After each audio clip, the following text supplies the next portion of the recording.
Sabi ni ate, ako na daw mag-introduce sa sarili. Do I need to? Sa mga hindi po nakakilala sa akin, ako po si Pastor Abraham Cabellera. Senior pastor po ako ngayon ng Kabangkalan Fellowship, FB. Hindi ko pa masyadong memorize, bago pa lang po ako. It just started there last July 2024, so it's my 7th month pa lang sa kanila. I stayed 21 years sa Silay City, but before that, pastor po ako ng Dumaguete Associates for 5 years. And before that, nag-intern ako sa Vizca Baybay Leyte. And stayed there for 2 years as their associate pastor without a senior pastor. So yun po yung work history ko. Ngayon nasa Fellowship Baptist Church of Kabangkalan na po ako, and at the same time ako po yung Bible School Director ng Baptist Bible Training Institute. We're working on it na maging partner kami ng BBS&I sa Manila. Socially. That's the vision, upgraded curriculum, and we're trying to expand our horizon when it comes to training. Hindi na po kami, kasi yung original history ng BBTI is parang nagtitrain sila ng Pastor for Mountain Baptist Churches doon sa paligid ng Kabangkalan. But by the coming of the new pastor, of course, hindi lang naman bundok yung i-reach natin. Lahat ng tao po, i-reach up po natin yan. Hindi na siya specifically doon lang sa mga taga highlands, kundi lahat ng taong pwedeng maabutan ng gospel, ng kaligtasan. Yun po yung pinaka-aim natin. So, we're aiming for online classes, at the same time part-time classes, at the same time in-house classes. And we're improving our facilities. Parang mas excited pa ako sa BBTI kaysa sa Kabangkalan Church. Kasi ano yun mas malaki yung magiging influence mo kapag nagtitrain ka ng mga workers. Hindi ba? Pastors deployed sa iba't ibang field ng ministry, full-time pastor, church worker, at saka yung talagang gusto namin doon naman. Kasi partner ko yung nanay ko, mother-in-law, na formerly missionary sa Thailand for I don't know, half of their lives, more than half of their lives. So, pareho yung heart namin sa missions. So, naka-influence siya sa akin kung paano mag-pray for raising missionaries. Medyo umukonti na kasi yung nag-respond sa call na maging full-time missionaries. So, isa po yan sa mga vision namin. Hindi lang church worker and pastor, but full-time missionary. Medyo malaki-laki yung work doon na binigay ng Panginoon sa akin. But it's only by His grace. Kung paano nagsimula sa ministry, na alam kong hindi naman ako yung magpapagrow ng ministry, hanggang ngayon, ganun po yung mindset ko. I'm just an instrument, willing and ready to be used by God, because the one who really makes the ministry work and grow is God Himself. Tayo po ay mga instrumento lang ng Panginoon. Until now, hindi ko po yun nakakalimutan. There are times nga na on my own umiiyak ako sa sarili ko. At umiyak ako. Kasi sabi ko, hindi ko naman deserve to. I don't deserve anything from God. How He blessed me until now in my life. Everything that I have in my life is God's grace lang po lahat. Asawa ko, mga in-laws ko, mga kapatid ko, kayo. Nandito ako by the grace of God. Sa tagal ko ng, ilang taon na akong mabalik-balik dito sa inyo. Simula nung nagsimula kayo. 12 years na ba? May 12 years? 12 years na kayo rito? 14? For the past 14 years. 13 pa lang? Sige. Huling tawad. Huling tawad. Pag-pandemic, pastor, wala kayo. Pandemic, wala. Bawal yun. Diba? Bawal mag-travel. Muntik na ako na-stranded dito. That was quite a testimony. Kasi binook namin lahat, nagka-cancel. Only 2 flights are available. Singapore Airlines and Eva Air going to Taiwan. Yung Singapore, ang tatanggapin lang yung mga Singaporean. Hindi sila tatanggap ng ibang citizen kasi uwian na talaga. The only available is Eva Air. So, yung last flight from Hong Kong to Taiwan, doon kami sumakay. And then, ang last flight to Manila, that Eva Air din, na papuntang Manila, is the last flight to Manila. Kaya, kung sa Ilonggo pa, gahawat-hawat, hinahawa na mo ni Mike. medyo tensionado kasi si Mike meron pang kantata. Noon, March kasi yun eh. Nung magkakantata si Mike, February kami nandito. So talaga naghahanap si Pastor Mike ng flight kasi may mga practices pa siya. And of course, the family are worried. Ako, hindi naman ako mag-worry dahil ate ko naman yung titirhan ko rito. Ano ba naman?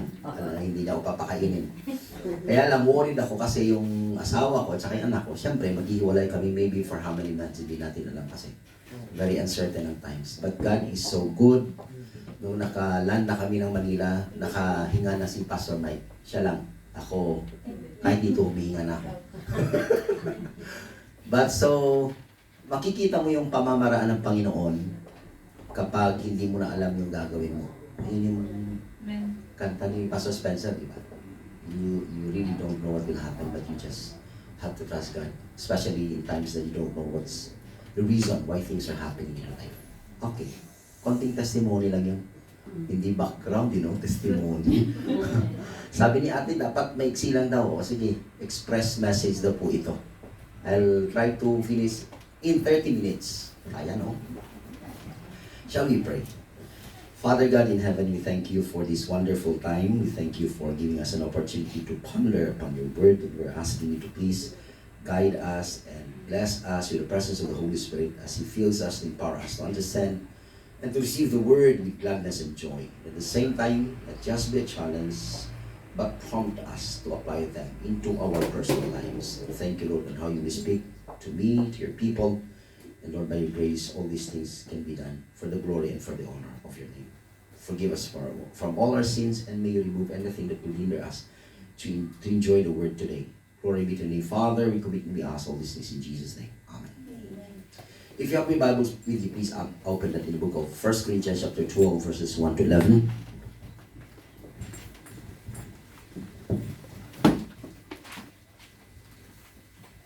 Medyo hindi na po ako magamit ng hard copy ngayon. I am subject for operation this coming February.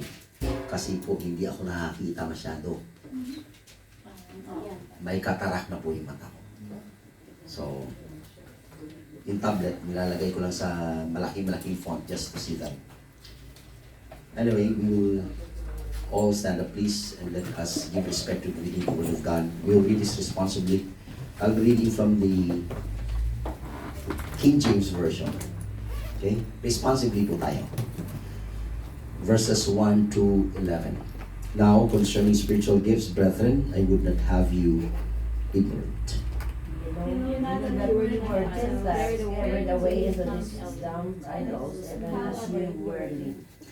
Wherefore I give you to understand that no man speaking by the Spirit of God calls Jesus a curse, and that no man can say that Jesus is the Lord by the Holy Ghost.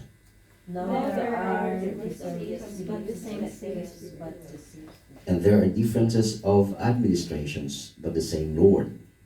And there are diversities of operations, but the same God performs all in all. But the manifestation of the Spirit is given to every man to profit withal. For to one is given the Spirit for the wisdom, to another the word of knowledge by the same Spirit. To another faith by the same Spirit, to another the gifts of healing by the same Spirit. To another the working of miracles, to another prophecy, to another discerning of spirits, to another diverse kinds, to another the interpretation of tongues. Altogether, but all these worketh but one and the same source and Spirit, dividing to every man several blessings. This is the word of the Lord. May the Lord bless you in His word. You may have your seats, please. Thank you. So, ang theme po natin is Church Membership Matters. Marami pong mga members sa simbahan ang nagpapamember lang na hindi nila nauunawaan bakit member sila sa simbahan. And that is typical sa mga Philippine churches. Hindi lang siguro sa Philippine churches. A lot of people doesn't even understand kung ano yung church membership at natawag. Lalong-lalo na sa grupo natin, mga Baptist. Though mayroon tayong tinatawag na baptismal class, kahit anong turo mo, hindi nila lahat-lahat na absorb. Now si Mylene, I think you will be baptized this coming Friday. Okay.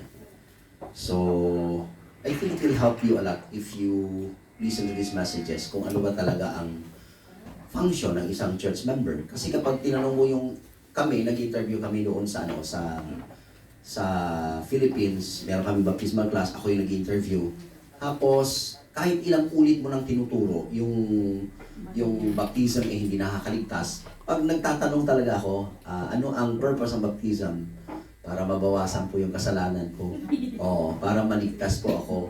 Yung mga ganon, parang dinadagdag sa kaligtasan natin yung baptism. Kaya yung mga member na yung mga matatandang member, yung mga anak nila, yung mga pamangkin nila, yung mga apo nila, pinipili talaga. Eh merong isang ano ang ititerm ko sa kanya? Alanganin lalaki, alanganin babae. Alam naman namin alanganin siya. Talaga nagbaptis ng mga class, binemorize lahat ng lesson, verses and everything. Kaya sa interview, talagang makakapasa siya. Pero yung last kong question, sabi ko sa niya, lalaki ka o hindi? Oh, ilang beses din siya tinanong nung ni Pastor Pax, yung associate ko, lalaki ka hindi? Sabi niya, lalaki, pastor. Pinapalaki yung boses, no? Lalaki, pastor. Oh. Tapos yung youth pastor namin, loko-loko rin. Oh, mag-push up ka, mag-push up. Pinapa-push up. Tapos na rin, lalaki ka hindi? Lalaki, pastor. Oh. Hanggang na-baptize. Talagang wala kami magawa eh. Pumasa. Na lahat ng mga verses, lahat ng lesson, alam niya. After 1 month, wala, hindi mo na makita. Naglaglag. Oh. Kaya nga sabi ko sa mga members, huwag niyong pilitin yung mga anak ninyo, apo ninyo na magpabaptize. Kasi kaya nilang i-memorize paano ka naligtas, may testimony pa sila kung paano sila naligtas. Di ba? May mga assurance of salvation pa. Pero pagdating sa totoong buhay, hindi na ipapakita yung katotohanan kung ano ba talaga ang tunay na Kristiyano at isang member ng isang simbahan. So, ang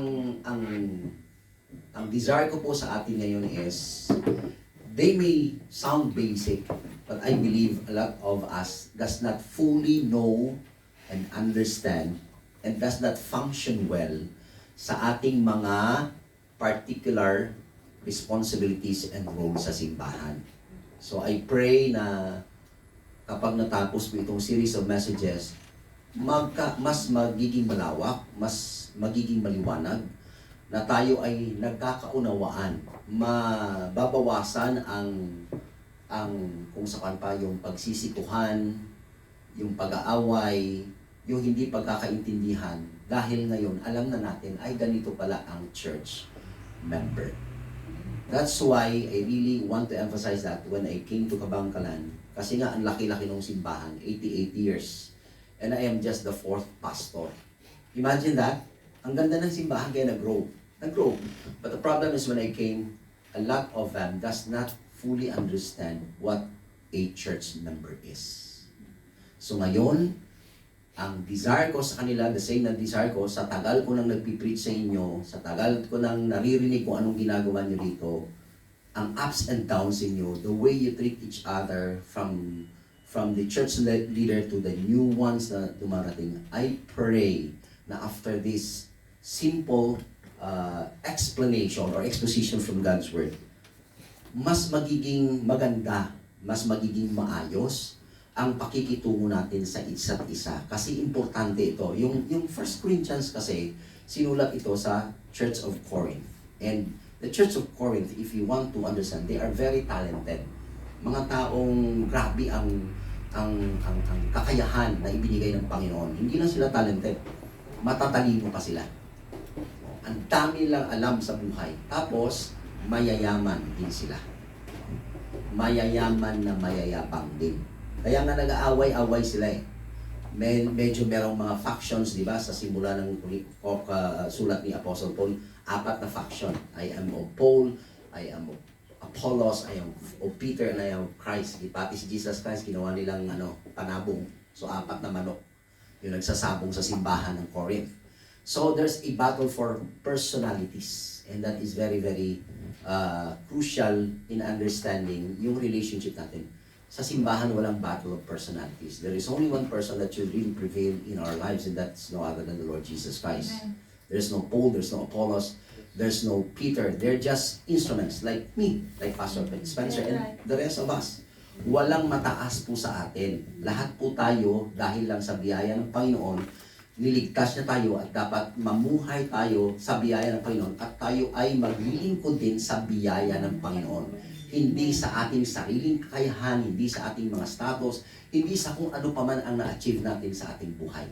That's why we need to understand that clearly. And that is my greatest desire because a lot of church members, a lot of churches, hindi lang dito, kundi saan ka pang pumunta? Maraming pew sitters. Bakit pew sitters sila? Bakit kontento na lang silang umupurian, kontento na lang silang makinig at umuwi na parang walang nangyari sa buhay na dahil nga hindi nila nauunawaan kung ano ba talaga ang role ng isang church member. So, hopefully, as I pray, as we understand, mas maunawa natin, mas magiging matalino tayo kung paano tayo maglilingkod sa Panginoon. So, that's why the topic for this morning is functioning church member. Pati yung one hindi ko nakikita sa dali. Ayan na. Okay, we read this all together, please. Ready? Read. I will be a functioning church member. Bakit sinasabi ko dyan? Kasi dumarating sa simbahan, kontento ng makinig, tapos na. Kung dito natin ilalagay sa context natin, meron ngang nalilate, meron ngang nagmamadali umuwi, di ba? Merong yung doon na lang sa kusina, dahil may assignment naman sa kusina, pero kahit walang assignment, kung minsan nandun ka sa kusina, kasi nga, hindi mo naunawaan, bakit ka nandito? Di ba? Kasi kung minsan, uupo-upo lang naman. Tapos, buti nga dito, maliit lang, nakikita ko sino yung nagtitext talaga. Wala naman dito, wala naman nag-Facebook. Pero what I mean is, mahihiya naman siguro tayo na ang konti-konti lang natin nakikita ko ba kayo nagtitext yan o nag-Facebook yan, di ba? So, o kaya tutulugan nyo ko. Okay na yung matulog kayo. Total, tinulugan mo naman yung pastor mo noon eh. Bawi-bawi lang yan. Hindi, naalala ko kasi yung nanay ko, pinipilit akong pumasok sa simbahan. Tapos, pew, siyempre, nasa pew, maliit pa ako. Ano ba naman yung haba ng preaching ng pastor? Kahit anong ganda, kung bata ka, kung ano lang yung kakayanan mo makinig, yun lang yun. Kasi nga, yung principle of listening, age plus 3. I think age plus 2 something. Age plus 2 is the number of minutes that you will listen. For example, 3 years old plus 2. 5 minutes lang siya. So may 7 years old na nakikinig dyan, plus 2, hanggang 9 minutes lang yung kaya niyang pakinggan. Ilang taon na kayo? Ilang taon? Wag na. Okay. So I'm 53 years old. The longest time that I listen is 55 minutes. Kaya yung tag-isang oras, hindi dapat yun sa mga 20-25 aantukin. Kaya nga sabi na dapat 30 minutes lang, di ba? I'll try my best na mag 30 minutes. Okay, so matatanda naman siguro kayo, hindi ko natatanungin. Plus 2 sa oras nyo, sa minutes nyo. Ganun yun. Natutulog ako, ganun. Alam ko natutulog ako noon, pero sabi niya na, bahala matulog ka, basta nasa loob ka ng simbahan. Pinapatulog ako na nanay kasi hanggang ilang minutes lang ako nakakapahinig. Pero I think the subconscious na ibinigay ng Panginoon sa atin, na-absorb ko yung message. Kaya yung style of preaching ko, I think yung pastor namin doon sa Tarlac, yung napulot ko. Kasi nagtatanong sila, yung style mo hindi pareho kay Sir Iliana, yung lolo ni Spencer. I really like the lolo, or Akot, or sino pa yun, Sir Silorio, or Sir Samar, yun. Hindi lang makita, ba't hindi wala akong sinusunod sa Bible School na kasi yun yung mga idol, matamis idol, yung mga hinahangaan ng mga estudyante. So kung sino hinahangaan mo, yun susundin mo, di ba? And the best person preaching as a conversationalist is no other than the lolo of Pastor Spencer. Ang galing talagang nakikipag-usap lang siya sa iyo, si Pastor Iliana. Naging teacher ko siya sa Book of Acts. Parang normal lang. Hindi siya preachy na pastor. Yung preachy si Pastor Akot. And then I got my style from the pastor. Maybe na-absorb ko ng subconscious ko yung style ng pastor ko doon sa Tarlac. Ilocano rin yung Crisologo. Anyway. So, importante na malaman mo bakit nasa simbahan ka. Bakit nakikinig ka. Kasi hindi lang yun about sa pakikinig. It's about your life. How you function here. Ba't nandito ka? Hindi pwedeng hindi mo alam yung reason bakit nandito ka. kasi kakilala ko siya ganito, ganito. Hindi yan eh. Hindi yun. Pag tinignan natin sa Bible, nandito tayo sa church dahil, number one, niligtas tayo ng Panginoon. Oo. At nung niligtas tayo ng Panginoon, automatically, tayo ay naging kabahagi ng katawan ni Kristo. Now, ang tanong, bilang kabahagi ng katawan ni Kristo, ano ang dapat mong gawin? Just imagine that, sa lahat ng pwedeng gamitin ni Apostle Paul, na illustration para maintindihan natin kung ano yung function natin, why is it about the body? Bakit katawan? You know why? Araw-araw nakikita mo yung katawan mo eh. Araw-araw, ginagamit mo yung katawan mo. What I mean is, you function every day. Hindi pwedeng, hindi ka mabuhay na hindi mo ginagamit yung physical body mo. Every morning, you look at the mirror, nakikita mo yung mukha mo, at alam mo na yung mukha mo, hindi malilinisan kung hindi gagalaw ang kamay. Lately ko lang na-realize na ang pinaka-importante, kung sa akin lang ha, na kung paano na maintain ang katawan, yung kamay. It's the servers in the church. Di ba? Yung mga hindi napapansin, pero naglilingkod. Ganon. Kasi yung mga napapansin, yung mga mata, ilong, yung mukha, no? May mga bibig. Yung palagi napapansin, yung mga preacher, yung mga teacher, yung mga singer, yun yung mga nasa limelight.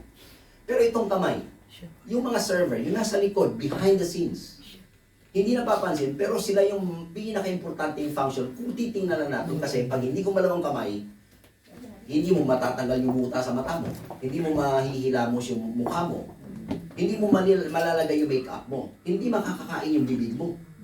Oh. Unlike kung talaga wala kang kamay, ilagay mo yung bibig mo sa pinggan mo, para kang aso, nakakatawa ka, at nakakaawa ka rin. Di ba? So, almost everything sa katawan natin, yung naglilingkod, yung mga hindi nakikita, yung kamay, pero grabe yung function. See that? So, ikaw, nasaan ka? Oh. Nasaan ka sa function ng body? So, the body is the best illustration because every day we see our body. We use our body. We function with this body. So, ang ganda. Kahit wala kayo sa church, alam mo na kung paano ka mag-function. Kasi nga katawan ang ginagamit natin. Now, the first thing that we must understand is, what does the Bible say about church membership? Based po ito sa Bible. Sabi niya, church membership means we are all necessary parts of the whole body. Ang lahat sa atin ay kinakailangan. Importante. Walang maiitsipwera. Walang hindi importante sa katawan ni Kristo. So kung nandito ka ngayon, and you don't know kung ano talagang function mo, maybe you're just confused, hindi mo pa alam, kasi bago ka pa nga. The best way to really know your function and your gift given by God is to continually join in every ministry of the church. Meron ng form na ginagamit para lang ma-discover mo yung spiritual gift mo. But I think, without the form, the best way na ma-discover mo yung gift na binigay ng Panginoon sa iyo is, you join. Try mo yung evangelism. Try mo yung nagsiserve sa kitchen. Try mo yung naglilinis dito. Try mo yung nag-welcome ng visitor. Every ministry na pwedeng mangyari dito. Try mo yung nag-coordinate sa correspondence. Ang dami yung ginagawa dito, di ba? Oh, try mo lahat yun. Kasi nga daw, sabi nila, ang gift is this. Ini-enjoy mo kahit ano kaliit ang isang bagay.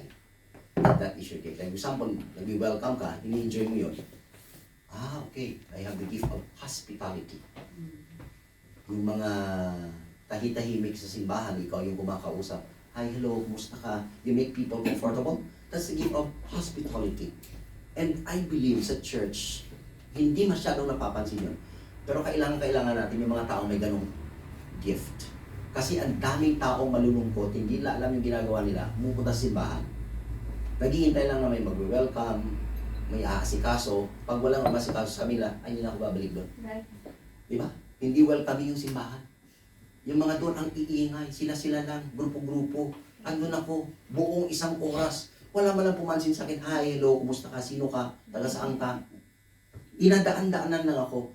We cannot underestimate the power of the Holy Spirit with the people with the gift of hospitality. Isang example lang yun. So, sometimes we thought na yung gift natin maliit lang to. Hindi ganun ka-significant. Remember, in the body, every part is very, very important. Walang hindi importante sa katawan ni Kristo. Napapansin ka man o hindi, mahalaga ka dahil nandoon ka sa katawan ni Kristo. O, kung libag ka, wala kang halaga. O, tatanggalin ka lang pag naligo. Kasi wala kang part sa body. Eh, hindi ka naman libag. Libag ka ba? O.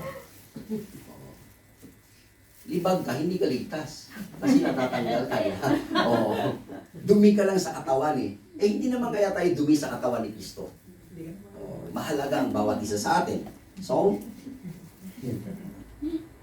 sabi niya sa verse 7, now to each one, the manifestation of the Spirit is given for the common good. To each one. Diba?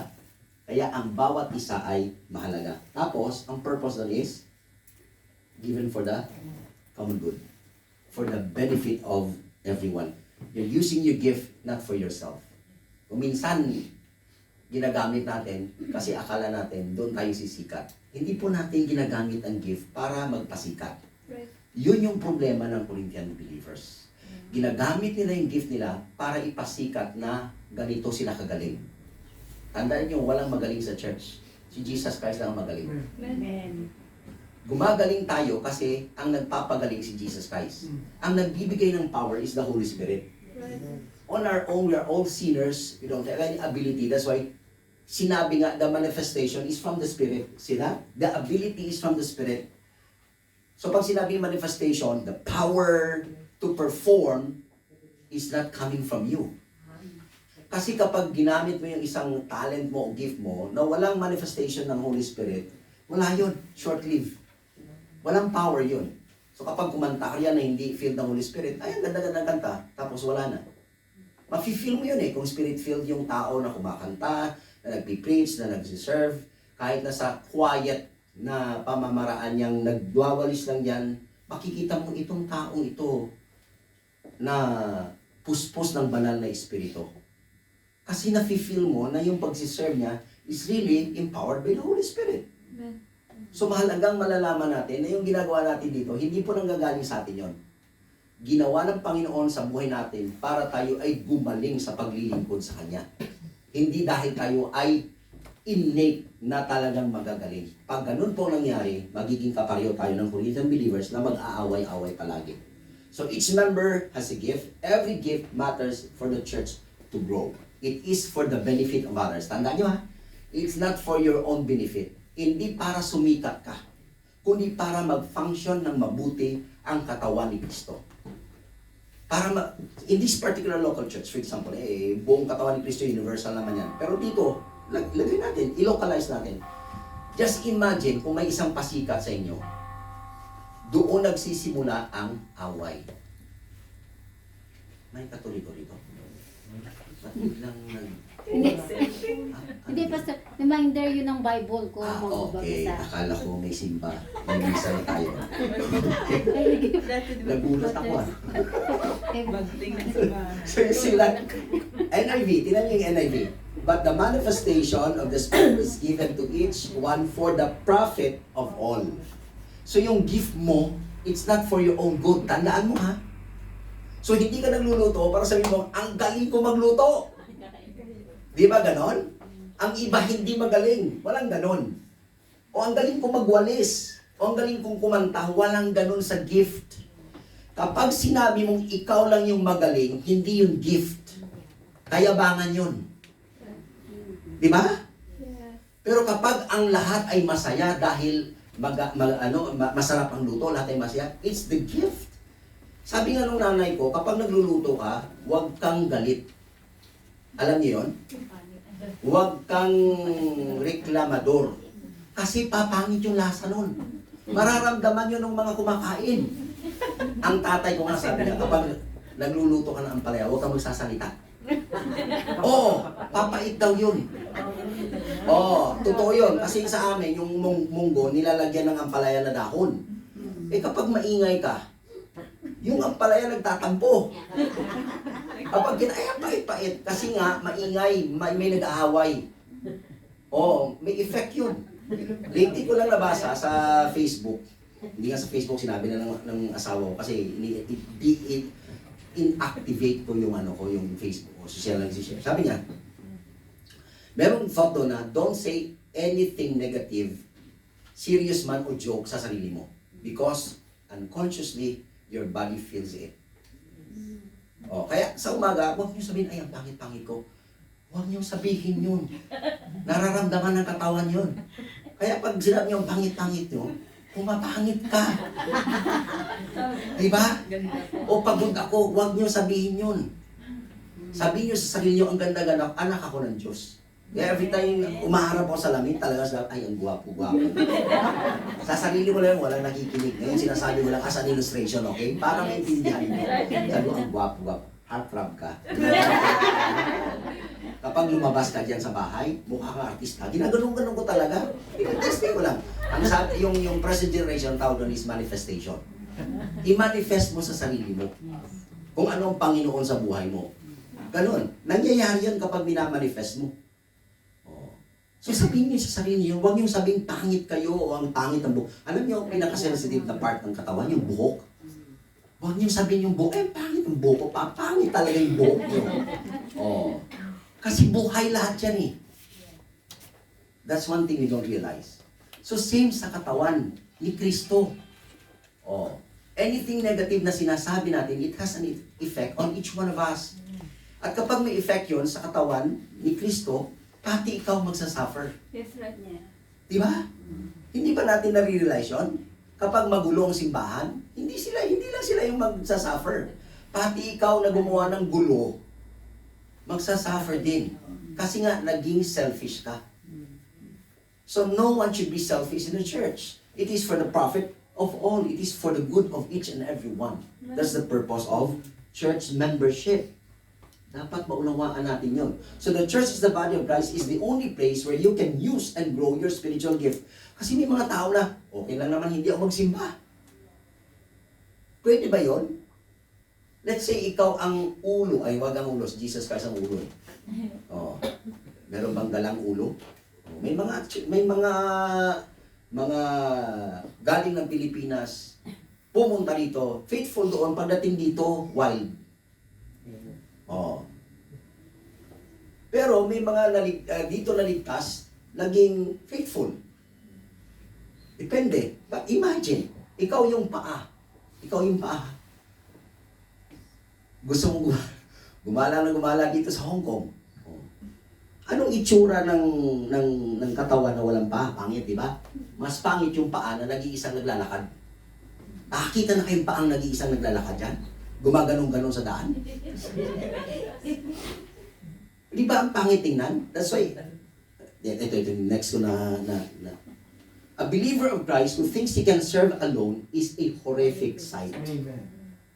Pangit ang isang Kristiyano na sabi niya, kaya ko mabuhay kahit hindi ako nag-church. Kahit hindi ako part ng local body church. Bakit ko nilagay itong kamay na to? Kilala niyo ba siya? Are you familiar with this hand? Ang tawag sa kanya is the thing. Merong show sa TV na ang title is The Addams Family. Sa Addams Family, nandyan si Frankenstein. Hindi daw Frankenstein, sabi ng anak ko yun. Basta si Frankenstein nandyan, yung nanay maputla, mukhang witch, tapos yung tatay, yung kalbo na... mga monster talaga yung mga itsura, mga aswang family. Si Wednesday yung anak. Si Wednesday, may show si Wednesday, di ba? Tapos merong part ng family na kamay lang talaga. Ito siya yun. Kinuha ko to sa internet eh. Ang pangalan is The Thing. The Thing. Kamay lang na naglalakad-lakad dyan sa kung saan-saan sa bahay nila.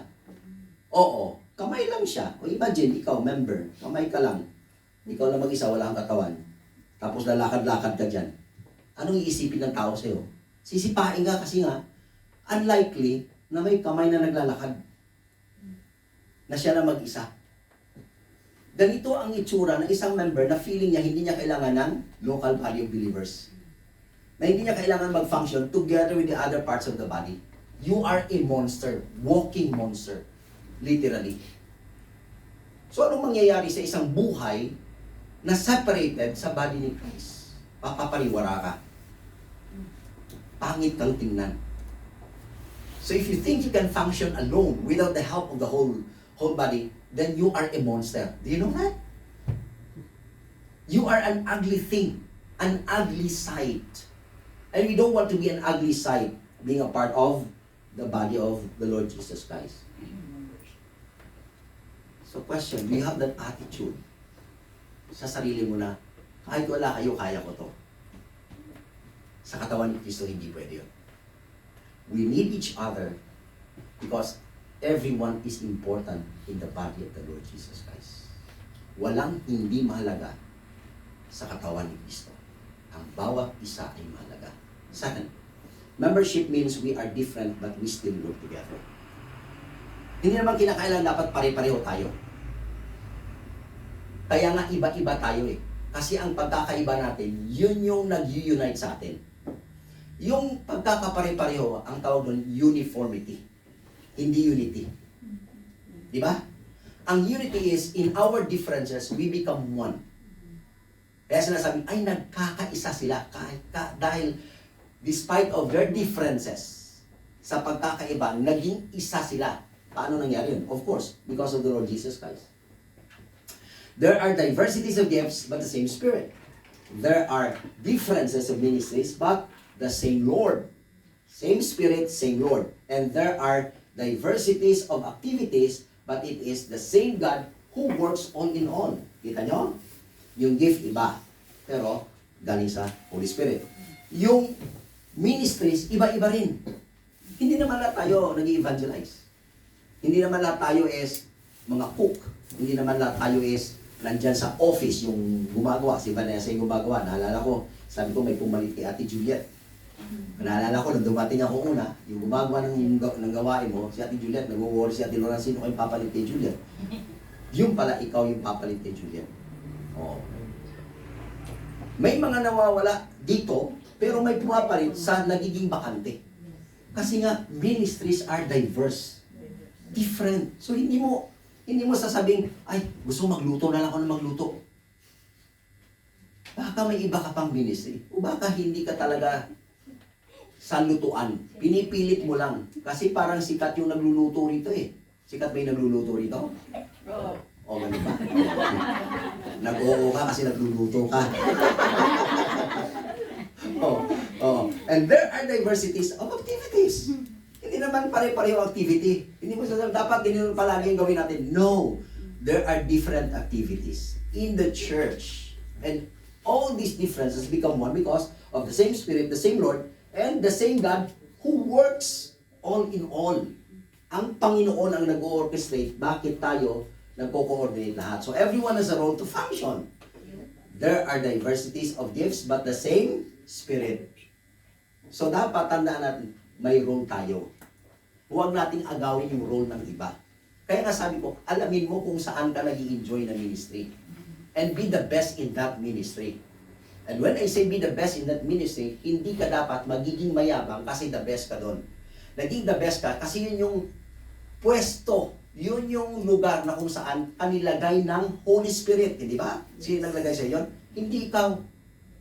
Hindi ikaw namili nun. Hinahanap mo hanggang makita mo yung dapat mong kalalagyan at doon ka nag-i-enjoy at doon ka nagiging magaling kasi doon ang kagalingan na binibigay ng Holy Spirit sa iyo. Hindi dahil magaling ka. See that?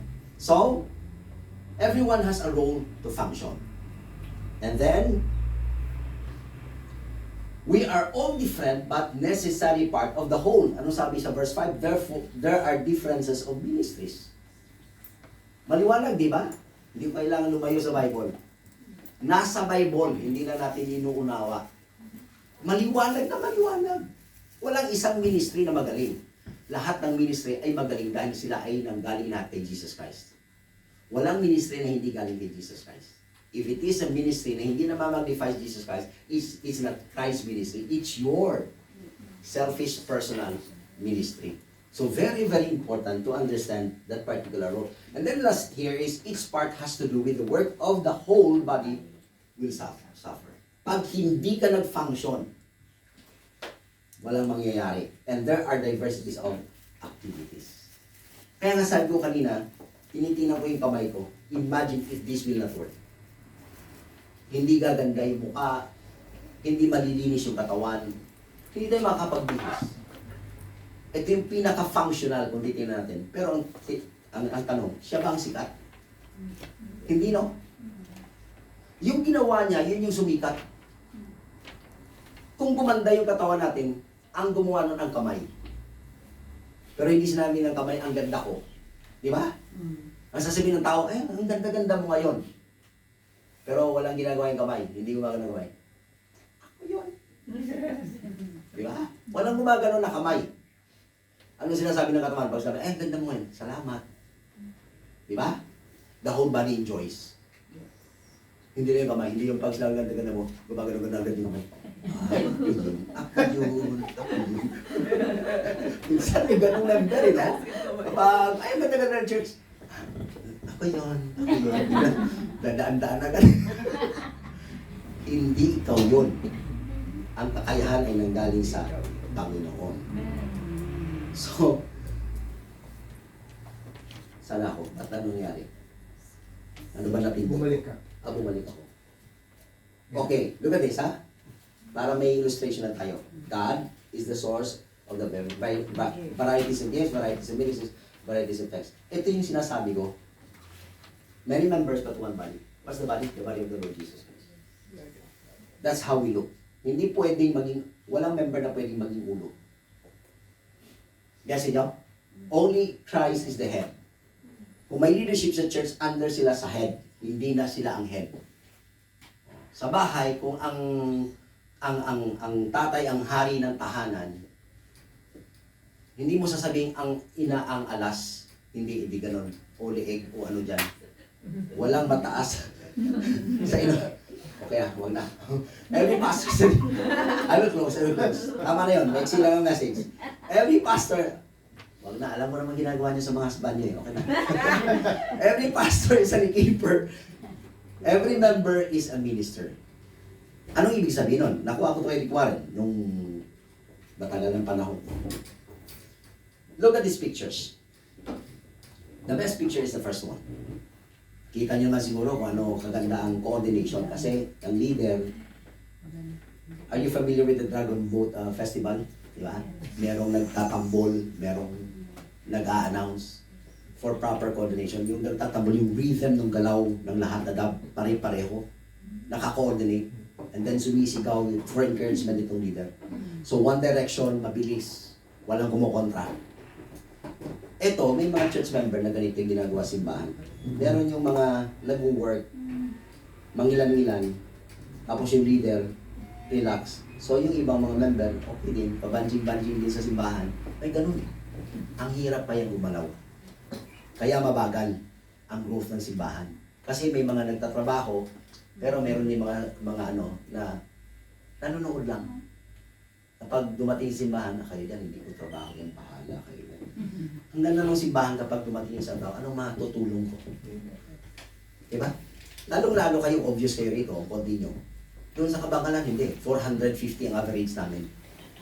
Hindi ko nababantayan kung sino yung sabi, anong matutulong ko, hindi. That's why, the first encouragement that I gave to them is, be a family.